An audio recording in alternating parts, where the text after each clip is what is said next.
안녕하세요. 오렌지 가나안교회 매일 만나 시간입니다. 오늘 본문 여호수아 21장 8절에서 26절까지 읽으면서 매일 만나 시작하겠습니다. 여호와께서 모세에게 명령하신 대로 이스라엘 자손이 제비 뽑아 레위 사람에게 준 성읍들과 그 목초지들이 이러하니라. 유다 자손의 지파와 시므온 자손의 지파 중에서는 이 아래에 기명한 성읍들을 주었는데 레위 자손 중 그앗 자손 가족들에 속한 아론 자손이 첫째로 제비 뽑혔으므로 아낙의 아버지 아르바의 성읍 유다 산지 기란 야르바와 곧 헤브론과 그 주위의 목초지를 그들에게 주었고 그 성읍의 밭과 그 촌락들은 여분네의 아들 갈렙에게 주어 소유가 되게 하였더라. 제사장 아론의 자손에게 준 것은 살인자의 도피성 헤브론과 그 목초지요 또 림나와 그 목초지와 얏딜과 그 목초지와 에스드모아와 그 목초지와 호론과 그 목초지와 드빌과 그 목초지와 아인과 그 목초지와 유다와 그 목초지와 베세메스와 그 목초지이니 이 두 지파에서 9성읍을 냈고 또 베냐민 지파 중에서는 기브온과 그 목초지와 게바와 그 목초지와 아나돗과 그 목초지와 알몬과 그 목초지 곧 네 성읍을 냈으니 제사장 아론 자손의 성읍은 모두 13성읍과 그 목초지들이었더라. 레위 사람인 그앗 자손 중에 남은 자들의 가족들 곧 그앗 자손에게는 제비 뽑아 에브라임 지파 중에서 그 성읍들을 주었으니 곧 살인자의 도피성 에브라임 산지 세겜과 그 목초지요 또 게셀과 그 목초지와 깁사임과 그 목초지와 벳호론과 그 목초지이니 네 성읍이요 또 단 지파 중에서 준 것은 엘드게와 그 목초지와 기프돈과 그 목초지와 아얄론과 그 목초지와 가드림몬과 그 목초지이니 네 성읍이요 또 므낫셋 반 지파 중에서 준 것은 다낙과 그 목초지와 가드림몬과 그 목초지이니 두 성읍이라. 그앗 자손의 남은 가족들을 위한 성읍들은 모두 10성읍과 그 목초들이었더라. 아멘. 오늘 매일 만나에서는 제가 우리 성도님들께 좀 중요한 질문을 드리면서 시작을 해보고자 합니다. 우리 성도님들은 구원받은 삶은 무엇이다 라고 생각하시나요? 내가 구원을 받았다라는 것은 개인적으로 나에게 어떤 의미가 있나요? 구원받기 이전의 삶 그리고 구원받은 이후의 삶에 어떤 큰 변화가 있나요? 이 중요한 신학적인 질문에 다양한 대답들이 있을 수 있겠습니다. 근데 저는 개인적으로 구원받은 삶이다라는 것은 이렇게 정의합니다. 구원이라는 것은 내가 새로운 관계 안으로 들어간 것을 의미한다. 새로운 질서 가운데 놓여진 것을 의미한다. 그리고 새로운 관계와 질서 가운데 이제는 새로운 의무와 그리고 새로운 책임을 부여받았다는 것을 의미합니다. 구원받기 전에 나에게 가장 중요한 그런 관계는 무엇이었을까요? 아니, 유일하게 존재했던 그 관계는 무엇이었을까요? 내 자신과의 관계, 그 한 가지가 구원받기 전에서는 가장 중요한 관계였습니다. 한마디로 자기중심적인 삶, 조금 직접적으로 표현드린다면은 나밖에 모르는 삶, 이 삶이 구원받기 이전의 삶입니다. 그러나 구원을 받았다라는 것, 구원받은 삶으로 들어갔다라는 것은 이전에 없었던 새로운 관계 안으로 들어갔다라는 것, 그리고 이 관계에 따른 새로운 질서 안으로 들어갔다라는 것, 그리고 이 관계와 질서에 따라서 이전에는 없었던 새로운 의무 그리고 새로운 책임을 부여받았다는 것, 이것을 의미합니다. 지금 이스라엘 공동체도 마찬가지입니다. 이집트에 살 때는 없었던 그런 새로운 관계 가운데 이 출애굽을 통해서 들어갔습니다. 그리고 광야의 40년 기간 그리고 약속의 땅에 실제로 입성하면서 새로운 질서를 부여받았습니다. 그리고 이 새로운 관계의 질서 안에서 이제 이스라엘 백성도 이전에 없었던 새로운 의무 그리고 새로운 책임을 부여받게 되었습니다. 제가 오늘 함께 읽은 이 본문 8절을 다시 한번 읽어드릴 텐데 우리 성도님들께서 잘 들으시면서 그러면은 이 이스라엘 백성이 어떠한 관계에 어떠한 질서 어떤 의무 가운데로 들어갔는지를 한번 주의 깊게 보시면 좋겠습니다. 8절입니다.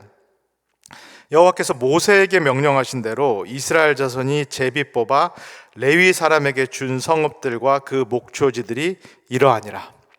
딱 한 구절을 읽었는데 우리 성도님들이 들으시면서 또는 읽으시면서 이스라엘 백성이 어떠한 새로운 관계에 들어갔다라는 그런 생각이 드시나요? 첫 번째 관계입니다.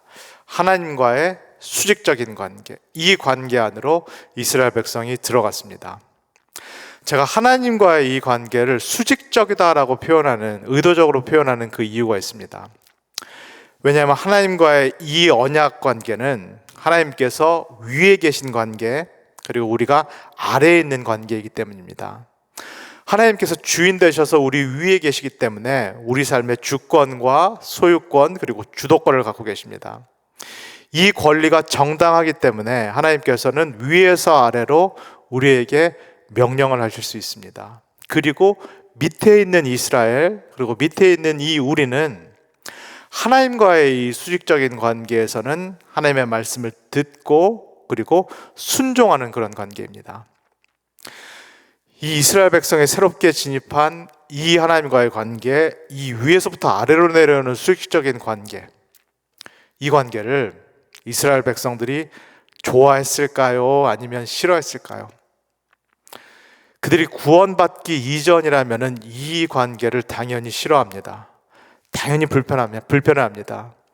인간이 죄인이다라는 얘기는 내 위에 누군가가 있다라는 것을 기본적으로 불편해하고 싫어한다는 얘기입니다.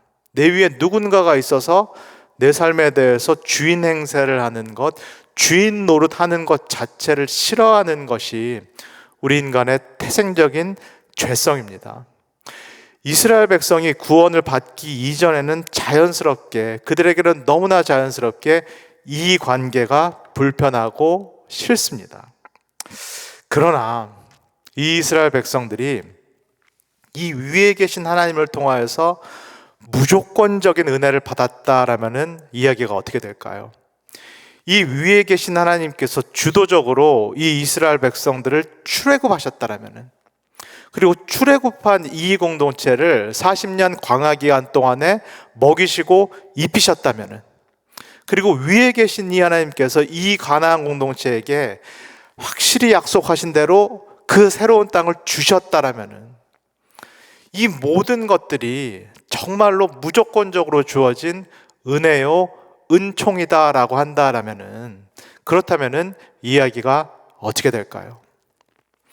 하나님과 이스라엘 관계가 비록 수직적인 관계이지만, 하나님께서 위에 계셔서 주인으로서 명령하시는 그런 관계이지만은, 밑에 있는 이스라엘이 이 하나님으로부터 이 모든 것들을 값없이 받았다라고 한다라면은 이 관계가 이전과 같이 그렇게 불편하거나 싫을 수가 없겠습니다.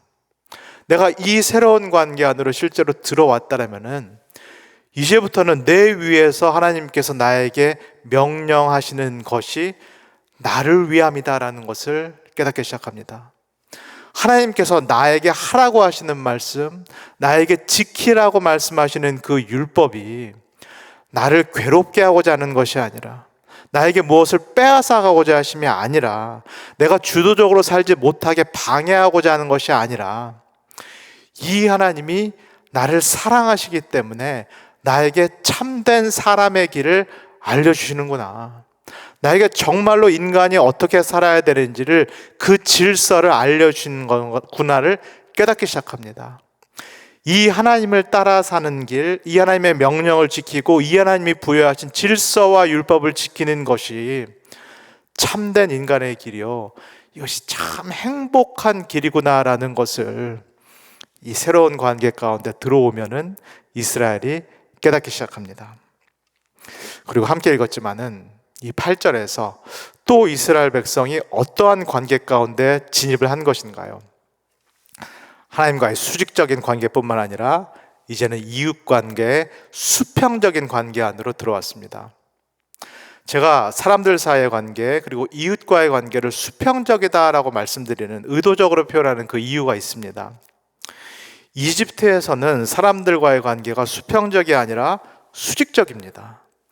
피라미드가 보여주듯이 이집트 사회에서는 지극히 위계질서이고 지극히 수직적입니다.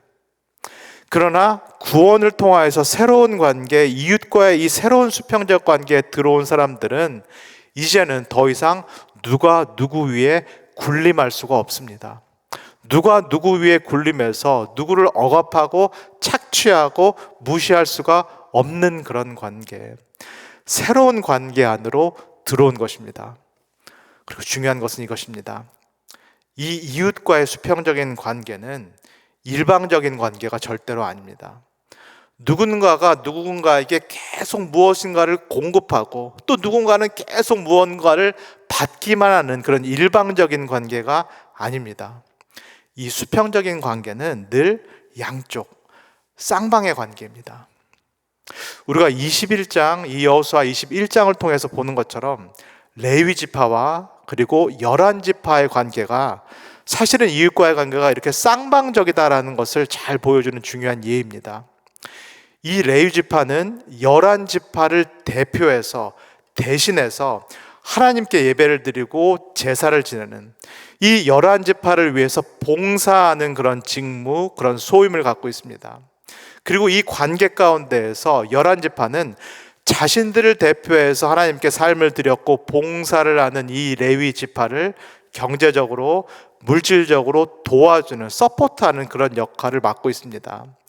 어느 한 그룹이 한 그룹을 일방적으로 도와주는 그런 일방적 관계가 아니라 서로가 서로를 도와주는, 서로의 필요를 채워주는 정확히 이 이웃사랑의 관계가 이 새로운 관계, 새로운 질서에서 이루어지고 있는 것입니다. 이전에는 없었던 새로운 관계, 새로운 질서, 그리고 새로운 공동체, 이 모습, 이 공동체의 모습을 조금 더 자세히 보도록 하겠습니다. 제가 또 읽어드릴 텐데 성도님께서 그저 그런 이야기다라고 듣지 마시고 좀 집중해서 한번 들어보시면 좋겠습니다. 13절에서 16절입니다. 제사장 아론의 자손에게 준 것은 살인자의 도피성 헤브론과 그 목초지요, 또 림나와 그 목초지와 얏달과 그 목초지와 에스드모아와 그 목초지와 훌론과 그 목초지와 드빌과 그 목초지와 아인과 그 목초지와 유다와 그 목초지와 베스메스와 그 목초지이니 이 두 지파에서 9 성읍을 냈고, 하나님과의 새로운 관계에 진입했기 때문에 이 수직적인 관계에서 위에 계신 하나님께서 이스라엘에게 명령을 합니다. 너희들 안으로 이제는 레위 지파가 들어갈 텐데 그들에게는 사실은 땅이 유업으로 주어지지 않는다.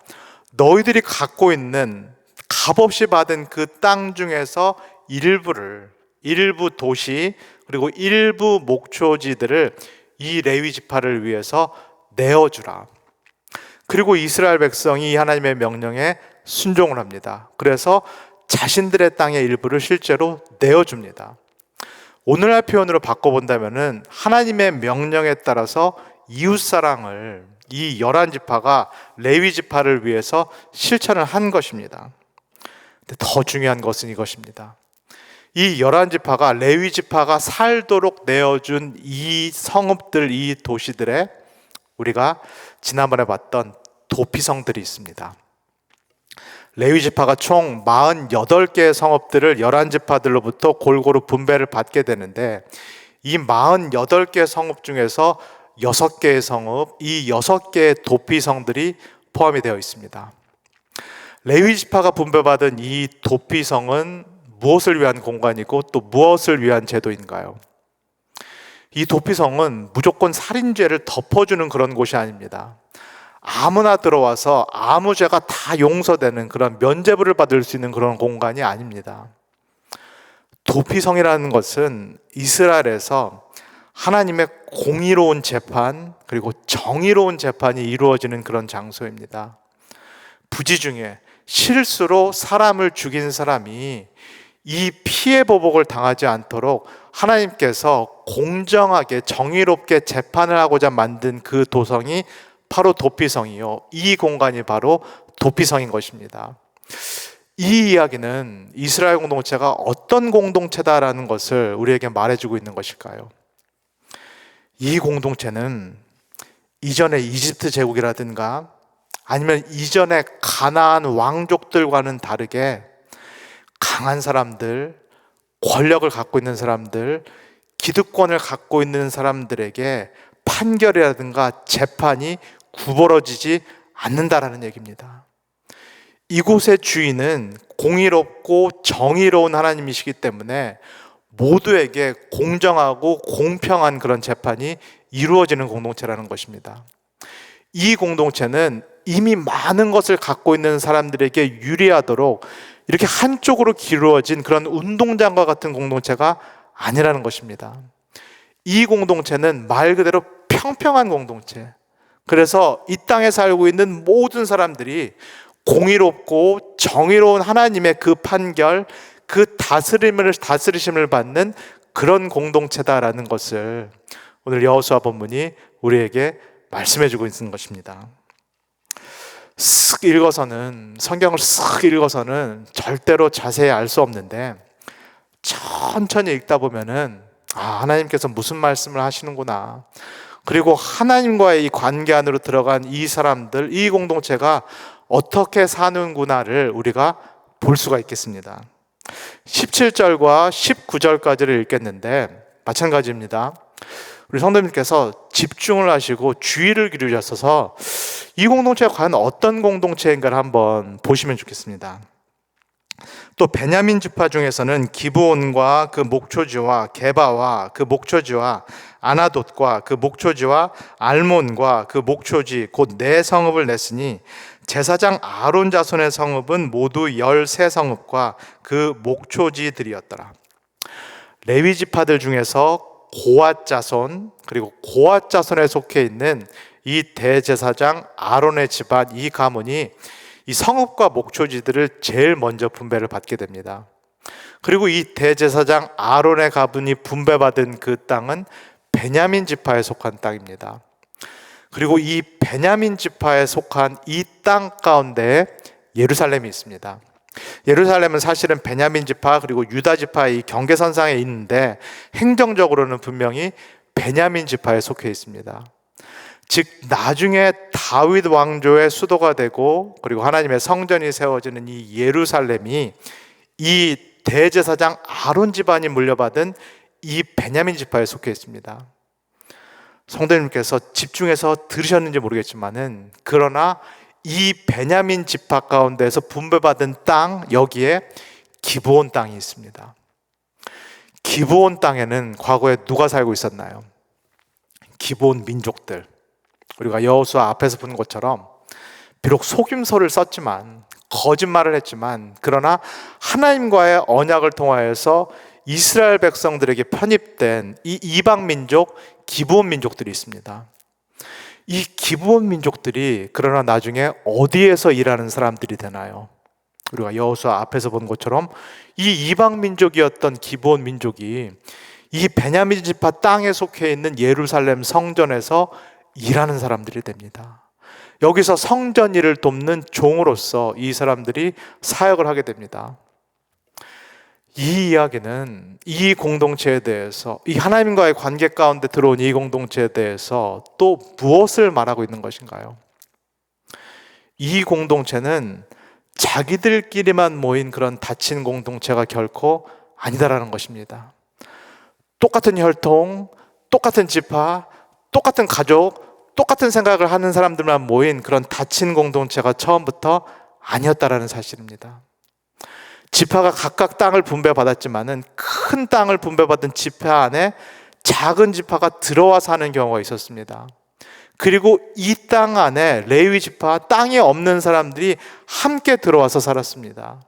그리고 이 땅 안에 여리고에서 기생의 삶을 살고 있었던 라합도 들어와서 살고 있고 이방 민족이었던 심판의 대상이었던 기브온 민족도 이 땅에 들어와서 이제는 예루살렘 성전에서 하나님의 일을 하는 그 종으로서 부름을 받아서 함께 살아가는 그런 공동체입니다.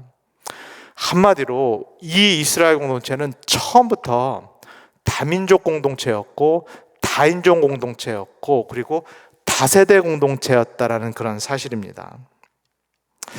사랑하는 우리 오렌지 가나안교회 성도 여러분, 다시 한번 구원을 받았다라는 것이 무엇인지를 우리 성도님께서 오늘 함께 읽은 이 짧은 여호수아 9절을 통해서 생각해 보시면 좋겠습니다. 성경에서 말하는 구원이다라는 것은 단순히 나 개인이 예수를 믿었기 때문에 죽어서 천국을 간다. 나 개인이 예수를 믿어서 이 땅에서 축복을 받는다. 그리고 나 개인이 이 땅에서 하나님을 누린다, 1:1 관계를 누린다라는 그 개인주의적이고 사적인 관계를 훨씬 뛰어넘습니다. 제가 말씀드린 대로 성경에서 말하는 올바른 구원이다라는 것은 내가 이전에는 없었던 새로운 관계 안으로 들어간다. 이전에는 없었던 새로운 질서를 따른다. 그리고 이전에는 없었던 새로운 의미와 그리고 새로운 책임을 내가 부여받는다라는 것을 의미합니다.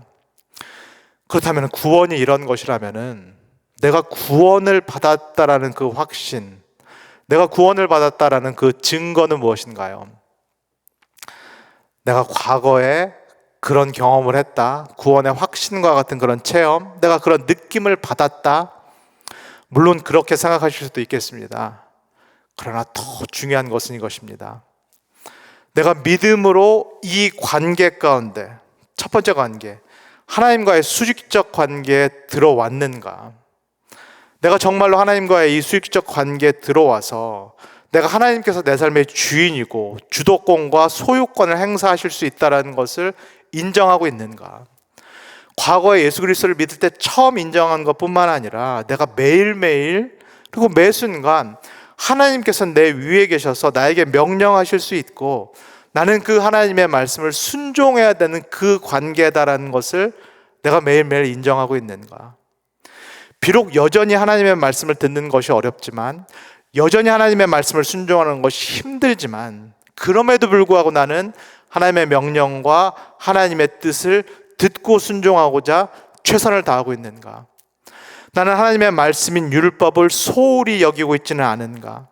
나는 이 율법이 과거에 주어진 것이라고 치부하지 않고 오늘날 나에게 말씀하시는 하나님의 뜻이요, 나에게 이렇게 살라라고 말씀하시는 하나님의 명령이라고 율법을 진지하게 여기고 있는가? 이것이 내가 정말로 구원을 받았는가를 점검할 수 있는 한 가지 중요한 근거입니다. 두 번째로, 내가 이웃과의 수평적인 관계를 잘 맺고 있는가? 일방적인 관계가 아니라 쌍방적인 관계를 잘 맺고 있는가? 내가 이웃으로부터 무언가를 자꾸 받으려고, 내 필요를 채우려고만 생각하는 것이 아니라 내가 이웃의 필요를 실제로 채워주고 있는가? 그에게 실제로 도움을 주고 있는가? 무엇보다도 이 이웃과의 쌍방적인 관계에서 내가 이웃을 정말로 존중을 하고 있는가? 예수 그리스도께서 명령하시는 것처럼 남에게 대접을 받고자 하는 그대로 다른 사람을 대접을 하고 있는가? 내가 이 사람을 하나의 인격체로, 하나님의 형상으로, 하나님의 대리자로 존중하고 있는가? 그래서 내가 말과 행동을 통하여서 이 사람의 인격을 정말로 존중을 하고 있는가? 이 사람의 선을 넘고 있는 것은 아닌가? 내가 이 사람에게 무례하게 대하고 있는 것은 아닌가? 이것을 늘 점검해 보시기를 소원합니다. 그리고 이 교회 공동체가, 우리가 속해 있는 이 공동체가 닫힌 공동체인가? 아니면 열린 공동체인가? 배타적인 공동체인가? 아니면 포용적인 공동체인가? 내가 또 우리가 나와 다른 생각을 하고 있는 사람들을 배타적으로 대하고 심지어는 그들을 증오하고 혐오하는 생각, 그런 발언들을 하고 있지는 않은가? 이것을 우리 성도님들께서 꼭 돌아보시기를 소원합니다.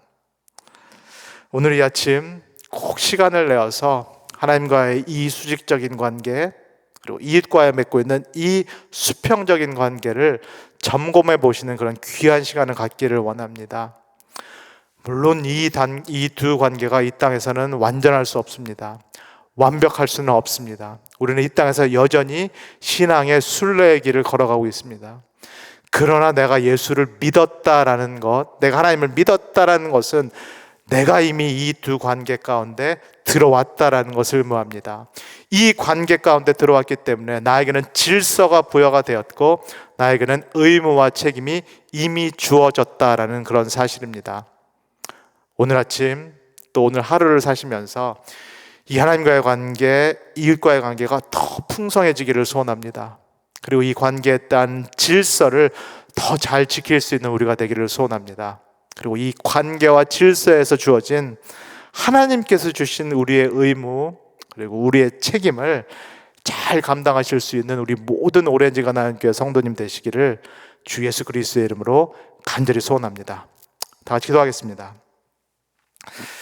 사랑해 주님, 이 여호수아, 우리와는 무관해 보이는 이 여호수아 그리고 이스라엘 공동체를 통하여서 우리가 어떤 사람인지 어떤 공동체인지를 다시금 깨닫게 해주셔서 감사합니다. 우리가 예수 그리스도를 믿음을 통하여서 하나님과의 올바른 수직적인 관계 그리고 이웃과의 올바른 수평적인 관계에 이미 들어왔음을 고백합니다. 하나님 아버지, 하나님과의 이 올바른 수직적인 관계에서 하나님의 말씀을 듣고 순종하고 율법을 자발적으로 또 기쁨으로 지킬 수 있는 우리 모두가 될 수 있도록 주님 축복하여 주시옵소서.